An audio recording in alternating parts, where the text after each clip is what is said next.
Assalamualaikum warahmatullahi wabarakatuh. Alhamdulillahi rabbil alamin wa bihi nasta'inu ala umuri dunya waddin. Wassalatu wassalamu ala asyrafil anbiya'i wal mursalin sayyidina Muhammadin wa ala alihi wa sahbihi ajma'in, amma ba'du. Rabbi shrah li sadri wa yassir li amri wahlul 'uqdatam min lisani yafqahu qawli. Ya Fattahu ya Alim, ya Fattahu ya Alim, ya Fattahu ya Alim. Bismillahirrahmanirrahim. Qala al-mu'allifu hafizahullah wa nafa'ana bi ulumihi fi daraini, amin ya Allah ya rabbal alamin. Kita akan melanjutkan bahasan selanjutnya, yakni tentang hukum rutubatul farji di kitabnya halaman 21. Khotimatun fi hukmi rutubatil farji.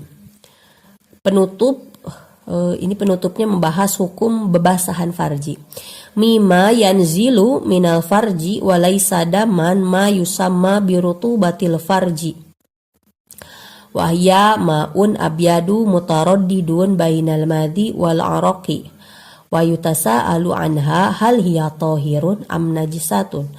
Wa hal khurujuha yang kudul wudu'a amla.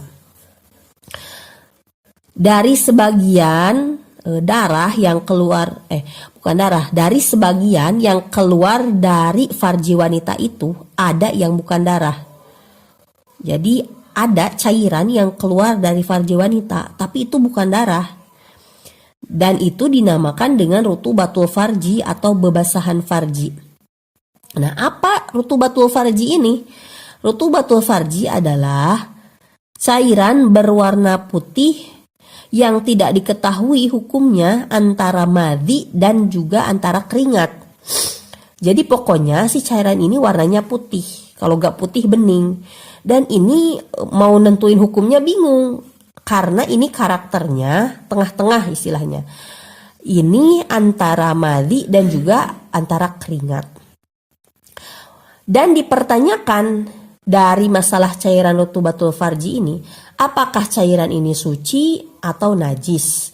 Kemudian apakah cairan ini keluarnya membatalkan wudu atau tidak? Wa khulasatu hukmiha annaha idza kharajat minadh-dhahiri falaisat binajisatin wala yankudul wudu'a. Fa in kharajat minal batini naqadatil wudu'a wa hiya najisatun.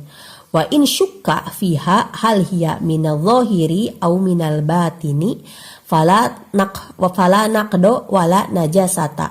Wa dhahiru huwallazi yajibu gusluhu fil gusli wal istinja'i wal batinu bi khilafihi. Nah, ini rangkuman dari hukum rutubatul farji. Sesungguhnya rutubatul farji itu keluarnya apabila dari bagian zahir farji adalah bagian luar farji, maka itu hukumnya tidak najis dan tidak membatalkan wudu. Wa in kharajat minal batini naqadatil wudu'a wahya najisatun. Nah, tapi kalau keluarnya dari bagian farji dalam wanita, itu hukumnya membatalkan wudu dan juga hukumnya najis. Nah, jadi kalau dalam kitab Al-Ibanah wa Ifadah ini, hukum rutubatul farji ini langsung dihukumi dua. Melihat dari mana tempat asal atau tempat keluarnya rutubatul farji tersebut. Kalau keluarnya asalnya dari farji dalam, maka itu hukumnya najis dan membatalkan wudu. Tapi kalau keluarnya dari farji luar, maka itu hukumnya suci dan tidak membatalkan wudu.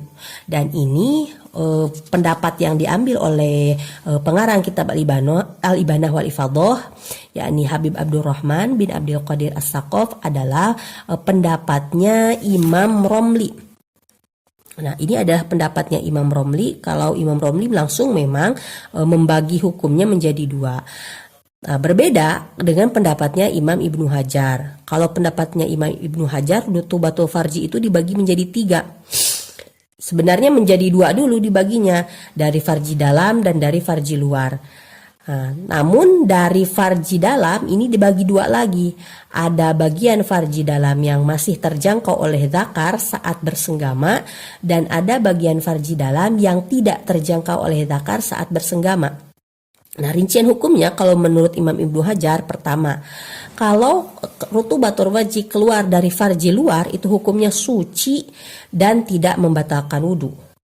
Tapi yang kedua, kalau keluarnya dari farji dalam, tapi dia itu masih terjangkau oleh dzakar saat jima, maka itu hukumnya adalah suci tapi membatalkan wudhu. Nah, tadi kan yang pertama dari luar suci tidak membatalkan wudhu. Ini yang kedua dari dalam tapi terjangkau oleh dzakar saat jima, hukumnya suci tapi membatalkan wudhu. Dan yang ketiga, ketika keluarnya dari farji dalam dan tidak terjangkau oleh dzakar, saking jauhnya ini tempat asal si rutubatul farjinya ini, itu hukumnya adalah najis dan membatalkan wudhu. Bagaimana kalau ragu si wanita? Oh, ini sebenarnya keluarnya dari farji dalam atau dari farji luar. Kalau ragu, maka hukumnya adalah mengambil hukum asal, yakni suci dan tidak membatalkan wudhu. Nah, lalu pertanyaannya, farji luar itu yang mana? Farji dohir itu. Farji dohir adalah bagian farji yang terlihat saat jongkok, yakni bagian farji yang wajib dibasuh ketika mandi wajib dan juga ketika istinja. Sementara farji dalam adalah farji yang tidak wajib dibasuh ketika mandi wajib dan ketika istinja, yakni bagian farji yang memang tidak terlihat saat jongkok. Wadalilu alama taqaddama anal madhiya najisun wa yankudul wudu'a bittifaqi wa wasfuhu annahu minal batin fa idza kanat rutubatu minal batin fahiya kal madhi. Nah, ini dalilnya, dalil dari rutubatul farji.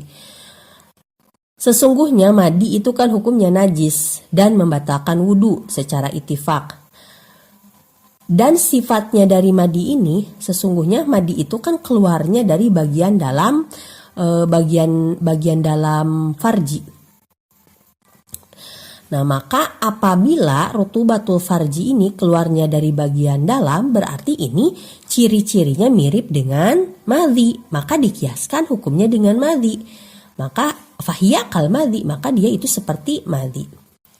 Maka hukumnya apa? Ya berarti hukumnya sama dengan madhi, hukumnya najis dan membatalkan wudhu. Fa in kanat minadh-dhahiri faqad asbahat al-araqa. Dan apabila si rutubatul farji ini keluarnya dari bagian dhahir farji, bagian farji luar, maka ini serupa dengan keringat. Wal araqu thahirun wala yankudul wudu'a, dan keringat itu kan hukumnya suci dan juga tidak membatalkan wudu. Nah, ini dalil yang kedua mengenai rutubatul farji hukumnya suci ini dikiaskan, hukumnya dengan hukum kias, ini dikiaskan dengan keringat. Kan kalau keringat itu keluarnya dari bagian tubuh yang di luar, tidak dari bagian tubuh yang di dalam. Nah, begitu juga ketika ada rutubatul farji keluarnya dari bagian farji luar, berarti kan sama-sama dari luar tubuh. Berarti ini menyerupai keringat, maka hukumnya disamakan dengan hukum keringat, yakni suci dan tidak membatalkan wudu. Wa fi halati syaqqi fa innal yaqina la yuzalu bisyak li'annal asla toharatu wal aslu adamun naqdi. Dan ketika wanita mengalami ragu-ragu, ini kok apakah ini rutubatul farji ini berasal dari dalam atau berasal dari luar, maka hal yang yakin tidak bisa dihilangkan oleh hal yang ragu-ragu. Maka yang diambil adalah yang yakin atau hukum asal. Hukum asalnya apa? Yang asal cairan tubuh itu hukumnya suci selama belum terbukti keluar dari bagian dalam tubuh. Jadi kalau belum terbukti keluar dari bagian dalam tubuh, ya hukumnya suci. Karena itu yang asal, itu yang yakin. Dan yang asal adalah tidak adanya batal wudu. Maka dihukumilah Ketika ragu apakah ini dari dalam atau dari luar rutubatul farjinya, maka hukumi bahwa cairan tersebut suci dan tidak membatalkan wudhu. Nah, sebenarnya rutubatul farji ini, kalau wanita mungkin bertanya-tanya, apa sih rutubatul farji ini? Nih, banyak para ulama kontemporer mengatakan rutubatul farji ini adalah keputihan. Keputihan terutama yang berwarna putih dan yang berwarna bening. Nah, yang berwarna putih dan bening ini memang berbeda karakter. Nah, itu menjadi ciri dari asal tempat keluarnya.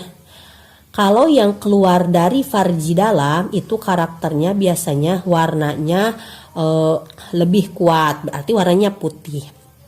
Kemudian lebih kental. Kemudian istilahnya warnanya putih, kemudian tidak encer atau kental, kemudian bergaris-garis keluarnya.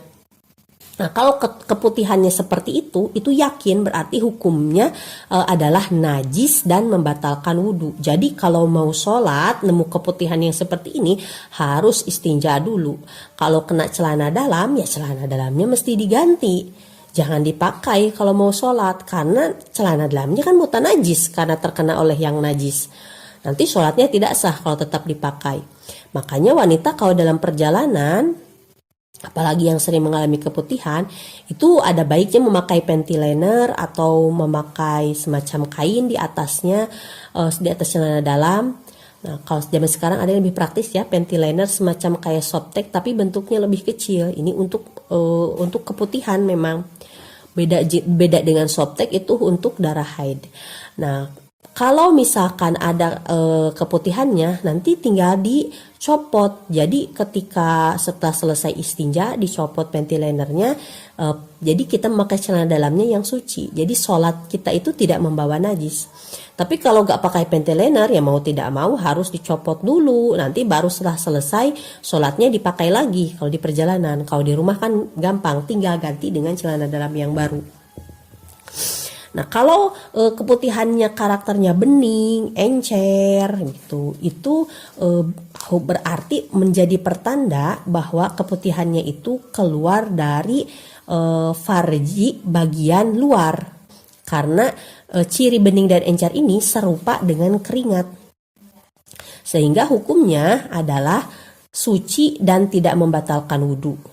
Nah, bagaimana kalau ragu-ragu? Ini kok saya ragu apakah ini dari dalam atau dari luar ya? Ini sebenarnya bening, tapi kok ada rada kental-kental, misalkan begitu. Saya ragu ini hukumnya bagaimana?